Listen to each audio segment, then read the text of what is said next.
Congratulations on the film. Thank you so much. When did you first see the film?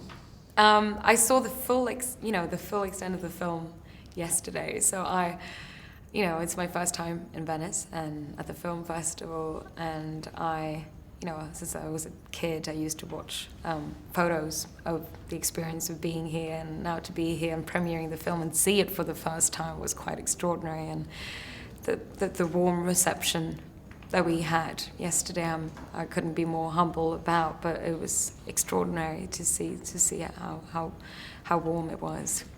When did you first hear about the script, and how did it come to you? Did Tom first approach you? I was on the tube in London, okay. And I was reading the newspaper, and it was an article about that they had just announced that Tom Hooper and Eddie Redmayne was gonna come together and make this film, The Danish Girl. And I hadn't read the script, but I've heard about this film. I've had people worked on it before that, they've been trying to get this film made, for 12 years. Yeah. And it's truly has been a passion project for so many people. So I was like, that sounds like a wonderful combo. I'm really looking forward to seeing that film, I thought. And then 2 days later, I got a phone call from my agent. And they're like, we're just sending you a script in your email. You should go and read it. It's called Danish Girl. It's a great female, part that you could, go up for. And I was like, oh, right, wonderful. And I read the script, and I thought it was, one of the most incredible and unique journeys and love stories that I had read. And then I met Tom Hooper for a reading and for a meeting. And then, thank God, they called me back and wanted me to come in and do a reading with Eddie. Okay. Could we talk a little bit more about Good, the character you play?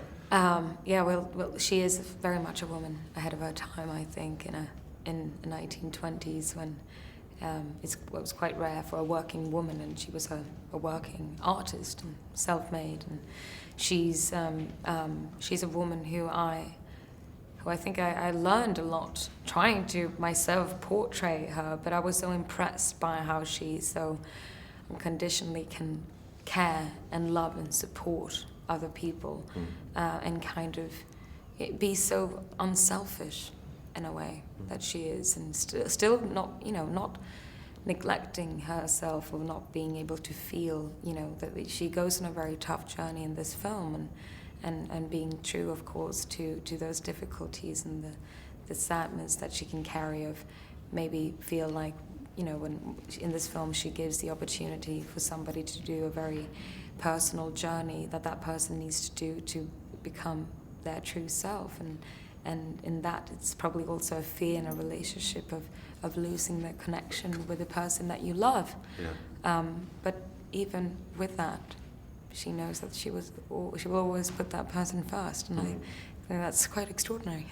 Now, Tom and Eddie have worked together before, so what makes their partnership tick, and what was it like working with them for you? I think it's the thing that, I've once in my life done a film with a director that I've worked with once before, and what you realize when you go back to somebody that you work with is the language. And they're also extremely good friends, and, it's that thing of immediately getting on set and kind of feel secure and safe, which I think is the most important thing for the work to be,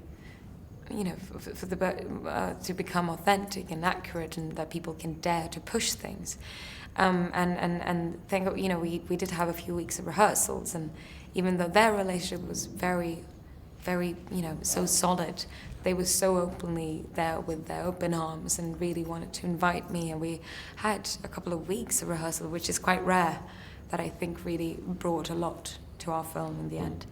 This film feels very timely. I know it's taken a while to get to the screen, but it feels like it is the right moment for it. Would you agree?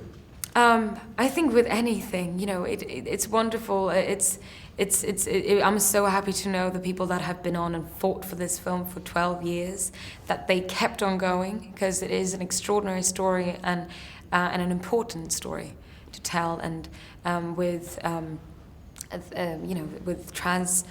the transgender community who are still having such a hard time in society, and to get their voice heard and to be accepted, and knowing that it feels like finally it's it's a movement going on about civil rights, about being yourself out there in society, when they're finally getting their voice heard and getting conversations started and awareness.